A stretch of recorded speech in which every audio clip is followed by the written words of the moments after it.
सनद builders and developers. घर स्वप्ना पलीकडचे. Flat prices starting at just 14.5 lakh near Dodamarg Court, 800 meters from Goa Maharashtra border. नमस्कार, in गोवाच्या या विशेष कार्यक्रमात आपलं स्वागत. राज्यातील सर्वात प्रतिष्ठेची आणि एकमेव अशी महानगरपालिका पणजी. आढावा घेणार आहोत पणजीतील 30 जागांचा. पणजी महानगरपालिका सध्या आमदार बाबुश मोन्सेरात यांच्या ताब्यात आहे. मोन्सेरात यांनी या निवडणुकीत आपले 30 उमेदवारांचे पॅनल उभे केले. सत्ताधारी असूनही भाजपनं या पॅनलला नाईलाजानं समर्थन केलं. सुरुवातीला काही भाजपच्या नेत्यांनी बंडाचे निशाण उभारले होते. या बंडोबांना तुर्तास तरी थंड करण्यात आलंय. मात्र हा फॅक्टर बाबुश मोन्सेरात यांना भलताच जड जाणार आहे, असंच सध्याचं चित्र पणजीत दिसून येत आहे. प्रभागनिहाय आढावा घेतल्यास प्रभाग क्रमांक 1 मधून सुरू होणारी असंतोषाची ठिणगी प्रभाग क्रमांक 30 पर्यंत असंतोषाच्या वणव्यात बदलणार असल्याचे स्पष्ट संकेत मिळत आहे. गेली कित्येक वर्ष प्रभाग क्रमांक 1 मधून काब्राल बंधूंचा प्रभाव दिसून येत होता. खुद्द मोन्सेरात यांचे समर्थक असलेल्या नेल्सन काब्राल यांना उमेदवारी नाकारण्यात आली आहे. त्यामुळे नेल्सन काब्राल यांनी बाबुश पुढे कडवं आव्हान उभं केलंय. प्रभाग 2 मध्ये अनुसूचित जमातीची मतं जास्त असून यात बाबुश समर्थकाला उमेदवारी दिली आहे. त्या उमेदवाराचं क्वालिफिकेशन म्हणजे बाबुश पुत्र रोहित मोन्सेरात यांचा हा लंगोटिया यार. पुत्रप्रेमामुळे बाबुशने हा निर्णय घेतला असावा असं म्हटलं जातं.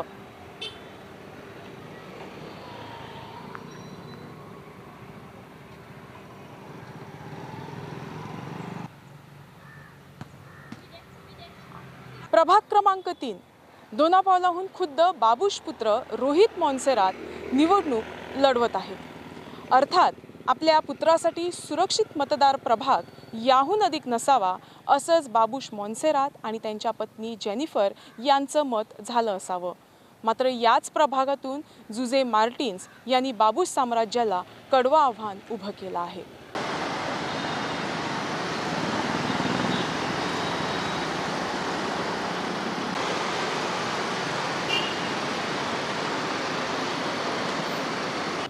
प्रभाग क्रमांक 4 मधून माजी महापौर अर्थात बाबुश समर्थक कॅरोलिना पो या निवडणूक लढवत आहेत. वास्तविक त्या बिनविरोध निवडून येणार होत्या. मात्र खुद्द भाजपच्या निष्ठावंत कार्यकर्ता आरती हेबळे यांनी प्रचंड दबाव असतानाही निवडणुकीतून माघार घेतली नसल्यानं कॅरोलिना पो यांची बिनविरोध निवड हुकली. आता करंजाळे भागातील 1052 मतदार कोणाच्या पारड्यात मतं टाकतात हे मतमोजणी वेळी दिसून येईलच.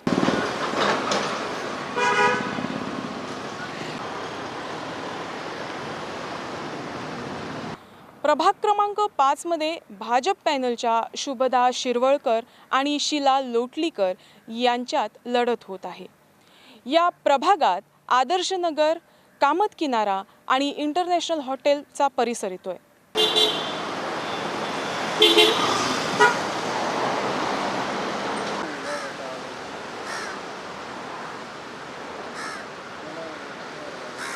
प्रभाग 6 मधून अतिटची लढत अपेक्षित असून सुरेंद्र फुर्तादो हे बाबुश मोन्सेरात यांना शरण गेलेल्या किशोर शास्त्री विरोधात निवडणूक लढवत आहे. या दोघांनाही राखीवतेमुळे आपले प्रभाग बदलावे लागले आहेत. कामत कॉम्प्लेक्स, कृषी भवन आणि सांतिनेज नाला लगतचा हा परिसर आहे.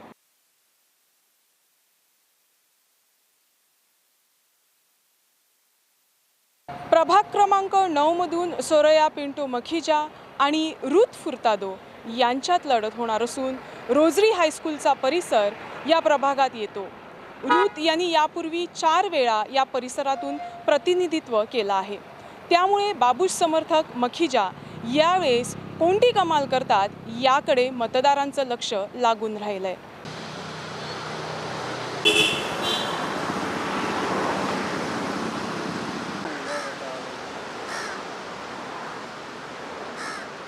प्रभाग क्रमांक 10 मध्ये सांतिनेज बांध, अमय हॉटेल या परिसरात येतात।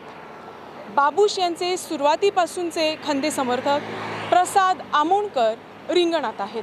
त्यांना विष्णू नाईक यांनी कडवं आव्हान उभं केलं आहे।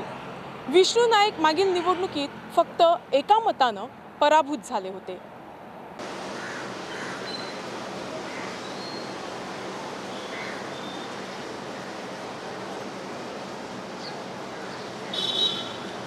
प्रभाग क्रमांक 10 मध्ये राजकारण्यांची सोन्याची खाण ठरलेला सांतिनेज बांध येतो।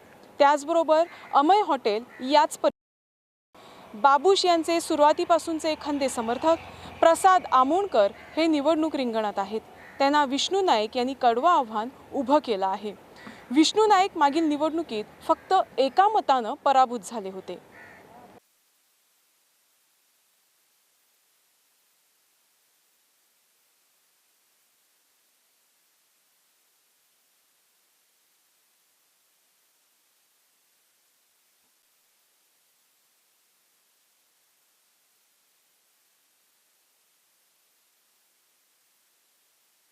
प्रभाग क्रमांक 11 मध्ये यतीन पारेख यांना बाबूश मोन्सेरात यांच्या राजकीय डावपेचामुळे राजकीय विजनवास पत्करावा लागणार आहे। मात्र त्यांचे पुत्र करण याला बाबूश यांनी आपल्या पॅनलमध्ये सामावून घेतलं आहे। या प्रभागातून पूर्वाश्रमीचे कट्टर बाबूशवादी नागेश करिशेट्टी यांनी बंडखोरी करत आव्हान उभे केले आहे। अर्थात या प्रभागात स्थलांतरितांची मतं अधिक असून त्याचा फायदा करिशेट्टी नेहमीच बाबूश यांना पोहोचवत असतात। स्वतः त्यांना याचा फायदा किती होणार आहे हेही या निवडणूक निकालात स्पष्ट होणार आहे।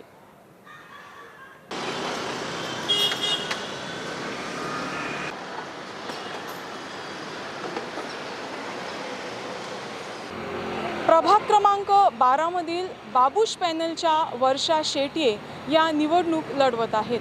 त्यांना मीरा मेढेकर यांनी आव्हान दिलं आहे। हा प्रभाग मागील वेळेस प्रणय माइंडकर यांचा होता, मात्र तो महिला राखीव झाल्यानं प्रणय यांना दुसऱ्या प्रभागात स्थलांतर करावं लागलं।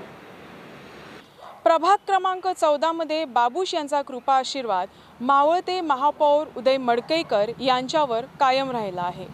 यतीन पारेख यांना उमेदवारी नाकारून त्यांच्या पुत्राला आपल्या पॅनलमध्ये सामील करून घेतलेल्या बाबूश यांनी मडकईकर यांच्या पुत्रावर मात्र अविश्वास दाखवला असंच म्हणावं लागेल।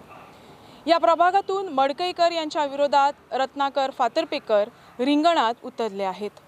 प्रभाग फेररचनेत या प्रभागात आल्तिनो सरकारी वसाहतीचा काही भाग येत आहे।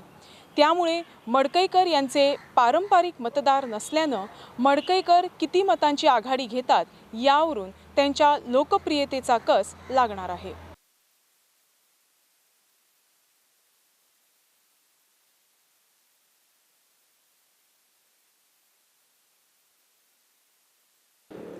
प्रभाग क्रमांक 15 मध्ये बाबूश मोन्सेरात गटाच्या शायनी चोपडेकर यांना वरुणा मांजरेकर यांनी आव्हान दिलं आहे।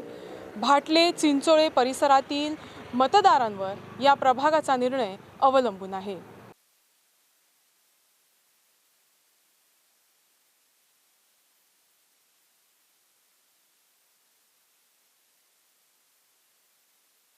प्रभाग क्रमांक 16 मध्ये माजी उपमहापौर अस्मिता केरकर यांच्या विरुद्ध रामनाथ बांदोडकर अशी लढत होत आहे। टीबी वसाहत, झरीना टॉवर, आल्तिनो जॉगर्स पार्क परिसर या प्रभागात येतो। प्रभाग क्रमांक 17 मध्ये बाबूश गटाचे डेनिस एडवर्ड जॉर्ज यांनीही सेल्विन गुद्दिनो यांना आव्हान दिलं आहे। Panaji church, bishop palace, Nirmala institute या प्रभागात येतात।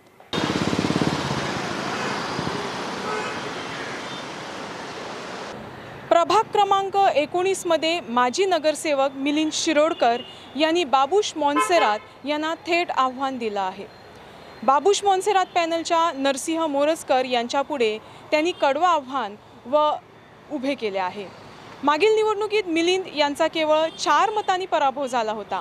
यामुळे भाटले, नेवगीनगर, फॉन्टायनेस प्रभागातील ही थेट लढत चुरशीची ठरणार आहे यात शंका नाही।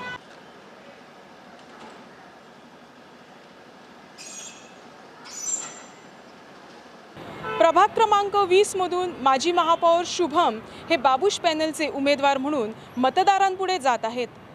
4 खांबमळा असा परिसर असलेल्या या प्रभागातून देवेंद्र कुंडेकर आणि दामोदर वांगणकर यांनी शुभम पुढे कडवा आव्हान उभं केलं आहे.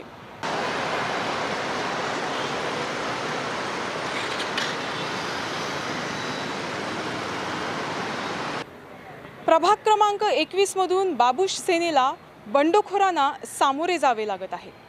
मावळत्या नगरसेविका रेखा कांदे यांचं आव्हान तितकासा दमदारपणा नसला तरी दुसऱ्या उमेदवार वैष्णवी शैलेश उगाडेकर आणि लता वांगणकर यांनी मात्र मनीषा मणेरकर या बाबूश समर्थक उमेदवाराच्या नाकी दम आणला आहे. मुश्रीफन हायस्कूल, JB स्टोअर, भाटले येथील आणि परिसर या प्रभागात येतो.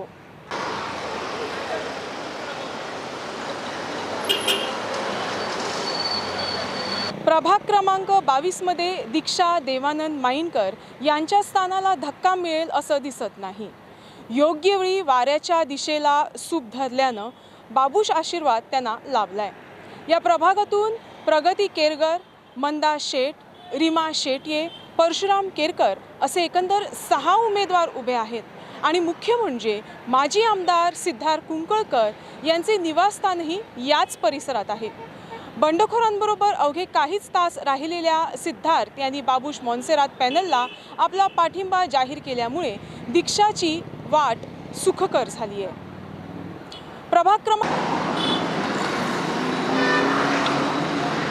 प्रभाग क्रमांक 23 मधून शेखर डेगवेकर यांना बाबूश गटातर्फे पुन्हा एकदा संधी मिळाली आहे. सय्यद कादिर शेख, बरकत अली आणि संतोष सुर्लीकर यांच्या आव्हानाला देवकर यांना सामोरे जावे लागणार आहे. मुसलमान मतदारसंघाचा भरणा असलेल्या या प्रभागातून दोघे मुस्लिम उमेदवार उभे राहिले आहेत. पालासियो दी गोवा, मुस्लिमवाडा, वाठारेश्वर मंदिर असा हा सांतिनेजमधील परिसर आहे.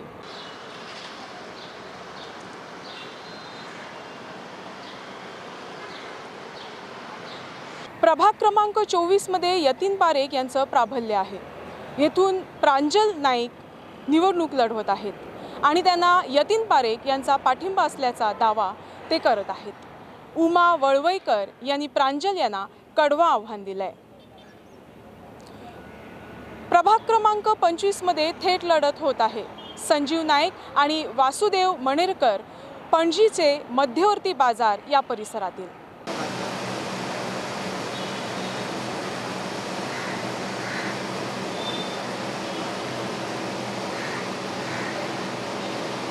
पणजी महानगरपालिकेत रायबंदरच्या काही भागाचा अंतर्भाव आहे. रायबंदर परिसरातून रुपेश हळणकर यांचा प्रभाव आहे. भारतीय जनता पक्षाला त्यांनी केव्हा सोडचिठ्ठी दिली, मात्र बाबूश मोन्सेरात यांनी त्यांना आपल्याकडे फिरकू दिलं नाही. त्यामुळे प्रभाग 29 मधून रुपेश स्वतः निवडणूक लढवतात. बेळगाव सारखी शॉपिंग आता गोंयांत शक्य फक्त बॉम्बे बाजारांत. बॉम्बे बाजार घेऊन आयला तरेकवार प्रकारच्यो साड्यो, लग्न समारंभ आणि वेगवेगळ्या सुवाळ्या खातीर खास साड्यो, त्याच बरोबर गिफ्ट करपाक 300 रुपयांच्यान साड्यो, सिल्क साडी 900 रुपयांच्यान सुरवात आणि लेहंगा 3000च्या रेंजी पासून सुरवात. शिलाई आणि एम्ब्रॉयडरीची खास सोय. तर आयजूच भेट दियात बॉम्बे बाजार, 18 जून रोड, पणजी. प्राचीन आणि कलात्मक वस्तूंचो खजिनो जे तुमच्या घरात घरपण हाडटले. देवी देवतांच्यो मूर्त्यो असो किंवा पूजेचे सामान, शोपीस असो किंवा तरेकवार प्रकारच्यो शोभेच्यो वस्तू, गिफ्ट करात किंवा स्वतःचे घर सजयात. आमचे डिझायनर शॉल आणि हँडीक्राफ्ट पळोवपाक मुजरत यात. आमचो पत्तो Bombay Bazaar, departmental store, 18 June road, Panaji. Handicraft shopping only at Bombay Bazaar.